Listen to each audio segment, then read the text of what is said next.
దేవుని నామానికి స్తోత్రాలు. మీ అందరికీ వందనాలు. ఈరోజు మత్తయి సువార్త 18వ అధ్యాయము ధ్యానించుకుందాము. ఆ కాలమున శిష్యులు యేసునొద్దకు వచ్చి, పరలోక రాజ్యంలో ఎవడు గొప్పవాడని అడగగా, ఆయన యొక్క చిన్న బిడ్డను తన యొద్దకు పిలిచి వారి మధ్య నిలవబెట్టి ఇట్లనెను, మీరు మారు మనసు నొంది బిడ్డల వంటి వారైతే గాని పరలోక రాజ్యంలో ప్రవేశింపరని మీతో నిశ్చయముగా చెప్పుచున్నాను.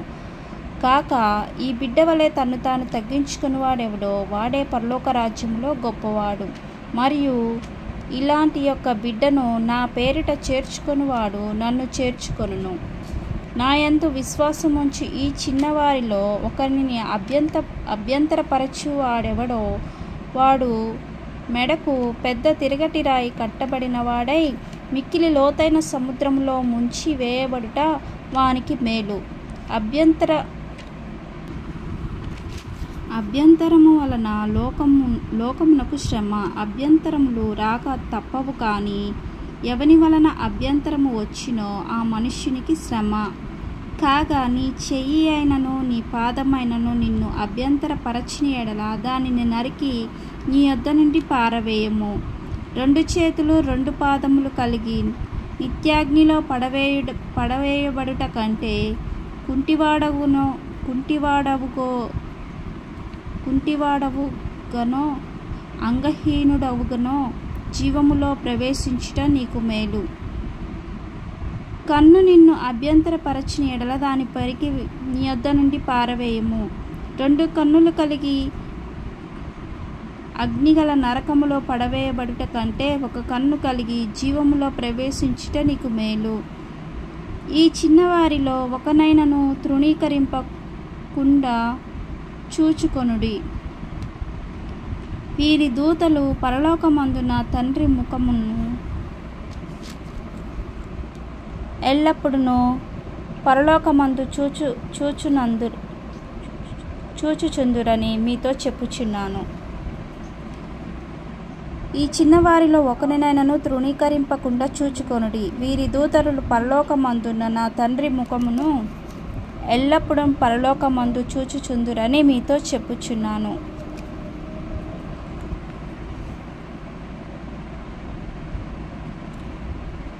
దేవుని వాక్యము ఇక్కడ శిష్యులంట యేసు యొద్దకు వచ్చి పరలోక రాజ్యములో గొప్పవాడు ఎవరైనా అడుగుతారంట యేసయ్యని. అప్పుడు యేసయ్య ఒక చిన్న బిడ్డను పిలిచి, మీరు ఈ చిన్న బిడ్డ మనసు కలిగి ఉంటేనే కానీ, మీరు మారు మనస్సు నుండి బిడ్డల వంటి వారైతేనే కానీ పరలోక రాజ్యంలో ప్రవేశింపరు అని దేవుడు మాట్లాడుతున్నాడు. అంటే ఇప్పుడు చిన్న బిడ్డలు మనము కొట్టినా మన దగ్గరికి వస్తారు కదండి, మనం ఏదన్నా మాట అన్నా మళ్ళీ మన దగ్గరికి నవ్వుతూ వస్తారు కదండి. అలాగా మనం కూడా వారి మనసు కలిగి ఉండాలి అని దేవుడు మాట్లాడుతున్నాడు. ఇప్పుడు మనల్ని ఎవరైనా అంటే వాళ్ళ మీద మనం కోపం తెచ్చుకోవడం, కొంతమంది వారి మీద పగ పెంచుకోవడం, కక్షలు పెంచుకోవడం ఇలాంటివి ఉండకూడదని దేవుడు మాట్లాడుతున్నాడు. ఒకళ్ళు మనల్ని కొట్టినా హింసించినా వారి నిమిత్తం మనం ప్రార్థన చేయాలని దేవుడు మాట్లాడుతున్నాడు. కాబట్టి మనము చిన్న బిడ్డల వంటి వారమైతే కానీ దేవుని రాజ్యంలో ప్రవేశింపరని దేవుడు నిశ్చయంగా చెప్తున్నానని దేవుడు మాట్లాడుచున్నాడు. కాబట్టి ఇలాంటి బిడ్డల్ని కూడా నా పేరిట చేర్చుకుని వారు నా యందు విశ్వాసం ఉంచి చిన్నవారిలో ఒకరిని అభ్యంతరపరచువాడెవడో వాడు మెడకు తిరగటి రాయి కట్టినబడివారు. కాబట్టి మనమంట చిన్న బిడ్డల్ని కానీ ఎవరినైనా ఆయన విషయంలో అభ్యంతరం అనేది చేయకూడదంట. కాబట్టి వాళ్ళకి ఇలాంటి ఒక విధమైన శిక్ష లాంటిది ఉంటుంది. అదేంటంటే మెడకంట తిరగటి రాయి కట్టబడి మిక్కిలి లోతైన సముద్రంలో ముంచివేయబడుట వారికి మేలంట. కాబట్టి ఆయన నిమిత్తము ఎవరిని మనం అభ్యంతరపరచకూడదు అని దేవుడు మాట్లాడుతున్నాడు. అభ్యంతరము వలన లోకమునకు శ్రమ అని దేవుడు మాట్లాడుతున్నాడు. అభ్యంతరాలు రాక తప్పవు, వస్తాయి అని కూడా అంటున్నాడు. కానీ ఎవరి వలన అభ్యంతరము వచ్చినో, ఎవరైతే దేవుని బిడ్డల్ని అభ్యంతరపరుస్తారో దేవుని నిమిత్తము ఆ మనుషునికి శ్రమ అని దేవుడు మాట్లాడుతున్నాడు. కాబట్టి మన శరీరంలో మన చెయ్యి కానీ, మన కాలు కానీ, మన కళ్ళు కానీ దేవుని విషయమై అభ్యంతరం పరిస్తే అంట అవి పెరికివేయండి, నరికివేయండి అని దేవుడు ఇంత ఖచ్చితంగా మాట్లాడుతున్నాడు. అంటే దేవుడు మాట్లాడే మాటలు ఎంతో కఠినంగా ఉంటాయి. ఆయన్ని వెంబడింపగోరువారు ఏదో నామకార్థంగా అలా చేయకూడదు. ఎందుకంటే ఆయన వాక్యం ఎంతగానో కఠినంగా ఉంది ఇక్కడ. కాబట్టి 2 చేతులు 2 పాదములు కలిగి నరకంలో పడవేయుట కంటే అంగహీనుడుగా నువ్వు జీవంలోకి వెళ్ళుట నీకు మేలు కదా అని దేవుడు మాట్లాడుచున్నాడు. కాబట్టి ఆయన విషయంలో ఎంతగానో కరెక్ట్గా ఉండాలని దేవుడు మాట్లాడుచున్నాడు. ఇదిగోండి, కన్ను నిన్ను అభ్యంతరపరిస్తే దాన్ని పెరికి వేసి నీ యొద్ద నుండి పారవేయండి అని దేవుడు మాట్లాడుతున్నాడు. మన కళ్ళల్లోకి మన చూపులు కానీ మన చూసే ప్రతి ఒక్క చూపు ఆయన గుర్తెరిగాడు.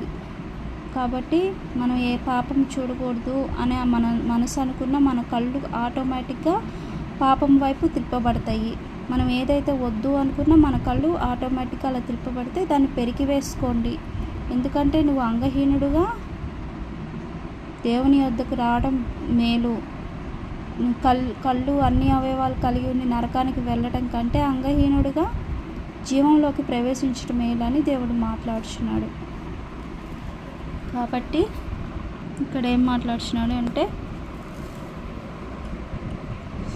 మీకేమి తోచిన ఒక మనుష్యునికి 100 గొర్రెలు ఉండగా వాటిలో ఒకటి తప్పిపోయిన ఎడల 99 కొండ మీద విడిచిపెడతాడు కదా అని దేవుడు మాట్లాడుతున్నాడు. ఏంటంటే 100 గొర్రెల్లో ఒకటి తప్పిపోతే ఆ 99 కొండ మీద విడిచిపెట్టి తప్పిపోయిన దాని నిమిత్తము వెతుకుతాడు కదండి ఒక కాపరి అనే అతను. కాబట్టి దాని విషయమై ఎంతగానో సంతోషిస్తాడని దేవుడు మాట్లాడుచున్నాడు. అంటే ఏంటంటే 99 గొర్రెల నిమిత్తము సంతోషించడు, కానీ తప్పిపోయిన దాని నిమిత్తము ఎంతగానో సంతోషిస్తాడంట. దాని గురించి ఎక్కువగా సంతోషించునని మీతో నిశ్చయంగా చెప్తున్నాను. అలాగనే ఈ చిన్నవారిలో ఒకడైనను నశించుట పరలోకమందు మీ తండ్రి చిత్తము కాదు. కాబట్టి ఎవరు నశించుట మన దేవునికి ఇష్టం లేదంట. ప్రతి ఒక్కరూ ఆయన యొద్దకు రావాలని ఆయన మన నిమిత్తము కల్వరి శిలువలో బలియాగమయ్యాడు, మన నిమిత్తము రక్తాన్ని చిందించాడు. కాబట్టి చూడండి, ఈ చిన్నవారిలో ఒకడైనను నశించుట పరలోకమందు మీ తండ్రి చిత్తము కాదు అని దేవుడు మాట్లాడుతున్నాడు. మరియు నీ సహోదరుని ఎడల తప్పిదము చేసిన ఎడల నీవు అతడు ఒంటరిగా ఉన్నప్పుడు అతన్ని గద్దించుము. అతడు నీ మాట వినిన ఎడల నీ సహోదరుని సంపాదించుకుంటివి అని దేవుడు మాట్లాడుచున్నాడు. కాబట్టి నీ మాట వినకపోతే తను ఒంటరిగా ఉన్నప్పుడు వెళ్ళి తనతో మాట్లాడి గద్దించమని దేవుడు అంటున్నాడు. కాబట్టి అతను నీ మాట విని లోబడితే నీవు అతన్ని సంపాదించుకున్నావని దేవుడు మాట్లాడుచున్నాడు. అతడు వినని ఎడల 2-3 సాక్షుల నోట ప్రతి మాట స్థిరపరచబడునట్లు నీవు 1-2 వెంట పెట్టుకొని అతని యొద్దకు పొమ్ము. అతడు వారి మాట వినని ఎడల సంగతి సంఘమునకు తెలియజెప్పుము. అతడు సంఘపు మాటలు వినని ఎడల అతనిని నీకు అన్యునిగా సుంకరిగాను ఎంచుకొనుము. భూమి మీద మీరు వేటిని బంధింతురో అవి పరలోకమందు బంధింపబడును అని దేవుడు మాట్లాడుతున్నాడు. దేవుడు సంఘంలో 2-3 తీసుకొని వెళ్ళి సహోదరుతో మాట్లాడమని చెప్తున్నాడు. అయినా అతను మాట వినకపోతే అది మాటలు వినని సంగతి సంఘమునకు తెలియజెప్పమని దేవుడు అంటున్నాడు. సంఘం మాటలు కూడా అతను వినకపోతే అతని ఒక అన్యునిగా ఒక సుంకరిగా వదిలేయమని దేవుడు మాట్లాడుచున్నాడు. ఎంచుకొనుము అని దేవుడు మాట్లాడుచున్నాడు. కాబట్టి భూమి మీద మనం వేటిని బంధిస్తామో అవి పరలోకమందు బంధింపబడునంట. భూమి మీద మీరు వేటిని విప్పుదురో అవి పరలోకమందు విప్పబడిన నిశ్చయంగా దేవుడు మనతో మాట్లాడుచున్నాడు. మరియు మీరు ఇద్దరు తాము వేడుకొని దాన్ని దేని గురించి అయినానో భూమి మీద మనం దేని గురించి అయినా ఏకీభవించి 2-3 కూడుకొని ప్రార్థిస్తే దేవుడు పరలోకమందున తండ్రి అంట వారికి దొరుకును అని మీతో చెప్పుచున్నానని మాట్లాడుచున్నాడు. కాబట్టి మనకు ఏదైనా అవసరం ఉండి ఎడల సంఘంలో కానీ మన గృహాల్లో కానీ ఏకీభవించి ఉపవాసం ఉండి ఏకీభవించి ఆయనకి మొరపెడితే ఆయన చేస్తానని దేవుడు మాట్లాడుచున్నాడు. అవి తండ్రి వలన వారికి దొరుకునని మీతో నిశ్చయంగా చెప్పుచున్నాను అంటున్నాడు. ఏలయనగా 2-3 నా నామమును ఎక్కడ కూడి ఉందరో అక్కడ నేను వారి మధ్య ఉందునని దేవుడు చెప్తున్నాడు. మధ్య ఉంటానని చెప్తున్నాడు దేవుడు. ఆ సమయమున పేతురు ఆయన యొద్దకు వచ్చి, ప్రభువా, నా సహోదరుడు నా ఎడల తప్పిదము చేస్తుండేలా నేను ఎన్ని మార్లు అతనికి క్షమించాలి అని దేవుడు అడిగితే 7 మార్లు మట్టుగా అని అడిగాడంట పేతురు దేవుని. అందుకు యేసు అతనితో ఇట్లా, నేను 7 మార్లు మట్టుకే కాదు 77 మార్లు మటుకు నీతో చెప్పుచున్నాను అన్నాడంట. యేసయ్య 77 సార్లు క్షమించమని చెప్తున్నాడంట. కావున పరలోక రాజ్యం తన దాసుని యొక్క లెక్క చూచుకొనగోరిన యొక్క రాజును పోలి ఉన్నది అని దేవుడు మాట్లాడు. కాబట్టి కావున పరలోక రాజ్యము తన దాసుని యొక్క లెక్క చూచుకొనగోరిన యొక్క రాజును పోలి ఉన్నదని మాట్లాడుచున్నది. అతడు లెక్క చూచుకొన మొదలు పెట్టినప్పుడు అతనికి 10,000 తలాంతులు అచ్చి ఉన్న యొక్కని అతని యొద్దకు తేబడను. అప్పుడు తీర్చుటకు అతని యొద్ద ఏమీ లేనందున వాని యజమానుడు వాని భార్యను పిల్లలను వానికి కలిగిన యావత్తును అమ్మి అప్పు తీర్చవలనని ఆజ్ఞాపించాడంట యజమానుడు. కాబట్టి ఆ దాసుడు అతని ఎదుట సాగిలపడి మ్రొక్కి, నా ఎడల ఓర్చుకొనుము, నీకు అంతయు చెల్లింతును చెప్పగా ఆ దాసుని యజమానుడు కనికరపడి వాని విడిచిపెట్టి వాని అప్పు క్షమించెను. అయితే ఆ దాసుడు బయటకు వెళ్ళి తనకు 100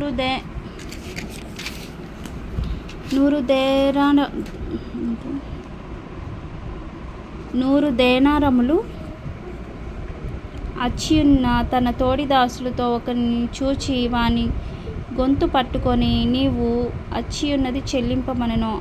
అందుకు వాని తోడి దాసులు సాగిలపడి, నా ఎడల ఓర్చుకొనుము, నీకు చెల్లించదని వాని వేడుకొనెను. కానీ వాడు ఒప్పుకొనక అచ్చియున్నది చెల్లించే వరకు వారిని చెరసాలలో వేయించెను. కాగా వాని తోడి దాసులు జరిగినది చూచి మిక్కిలి దుఃఖపడి వచ్చి జరిగినదంతయు తన యజమానికి వివరముగా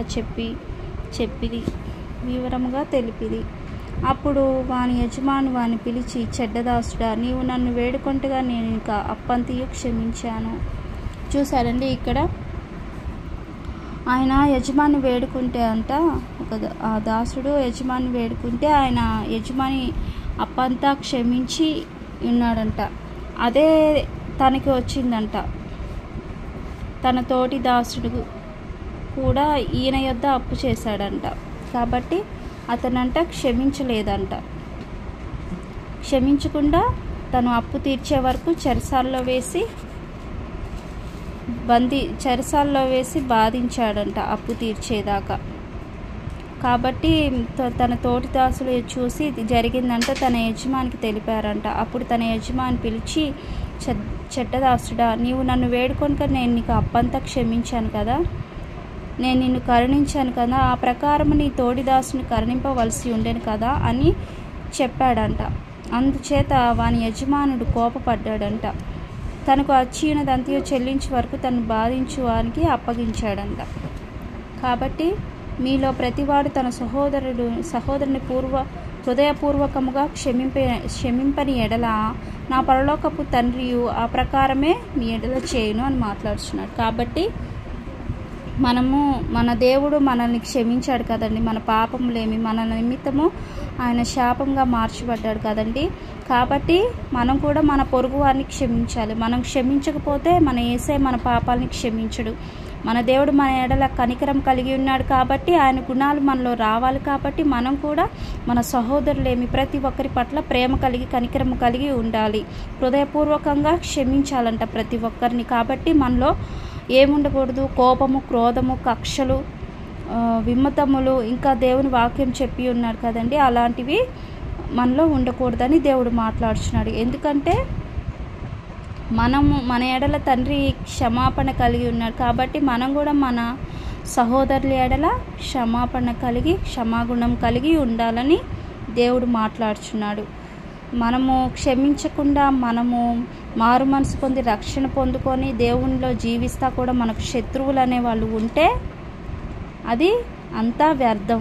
కాబట్టి ప్రతి ఒక్కరిని మనం క్షమించాలని దేవుడు మాట్లాడుచున్నాడు. దేవుడిచ్చిన చిన్న వాక్యంని దీవించును కాక. ఆమేన్. చిన్న ప్రార్థన చేసుకుందాం. పరిశుద్ధుడా, ప్రేమ కలిగిన దేవా, నీ బంగారు పాదాలకు స్తోత్రములు తండ్రి. దేవా, ఈరోజు నీ వాక్యం ద్వారా మాట్లాడుచున్నావు తండ్రి. నీ పరలోక రాజ్యంలో నా తండ్రి ఎవరు ఎటువంటి వారు గొప్పవారని నాయన నీ శిష్యులు అడుగుతుంటే తండ్రి నీవు సమాధానం ఏమిచ్చావు ప్రభా, నీకు స్తోత్రములు తండ్రి. చిన్న బిడ్డల వంటి వారైతే కానీ నాయన నీ రాజ్యంలో గొప్పవారు కాదని మాట్లాడుచున్నావు తండ్రి. స్తోత్రములు ప్రభా. దయచేసి ప్రభా మేము కూడా చిన్న బిడ్డల హృదయం కలిగి అటువంటి మనసు కలిగి ఉండేలా సహాయం చేయండి తండ్రి. మా పొరుగు వారిని ప్రేమించే మనసు ఇవ్వండి తండ్రి. అలాగే మా చూపులు మా తలంపులు పరిశుద్ధంగా ఉంచండి. మా నడత మా ప్రవర్తన పరిశుద్ధంగా ఉంచండి. ఎందుకంటే తండ్రి మా శరీర భాగాల్లో ఏదైతే అభ్యంతరపరుస్తుందో అది పెరికివేయమంటున్నావు తండ్రి. దయచేసి నీ యందు భయభక్తులు కలిగి నా తండ్రి నీ యందు నా తండ్రి భయభక్తులు కలిగి నడుచుకునేలా సహాయం చేయండి. స్తోత్రములు ప్రభా. అలాగే తండ్రి అన్ని విషయాల్లో మీరు తోడుగా ఉండండి తండ్రి. మా సహోదరుల పట్ల ప్రేమ కలిగి ఉండే కృపనివ్వు ప్రభా.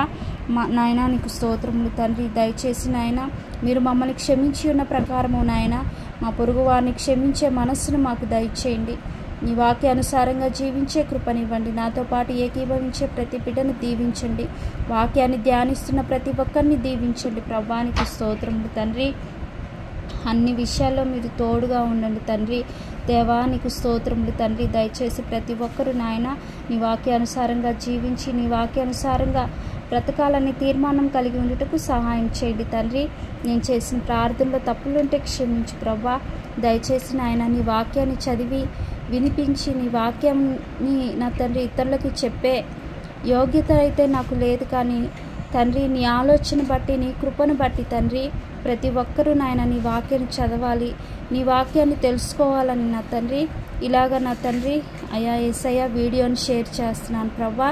ప్రతి ఒక్కరూ నీ వాక్యాన్ని చదువుతారనే ఆశతో నాయన నీ వాక్యాలని వినిపిస్తున్నాను తండ్రి.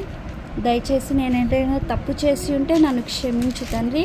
ఇంకా నా తండ్రి నీ వాక్యంలో నీలో బలపడి నాయన నీలో స్థిరపడి నా తండ్రి ఒక ఆత్మన్న నీ సన్నిధికి కట్టే కృపని నాకు దయచేయండి.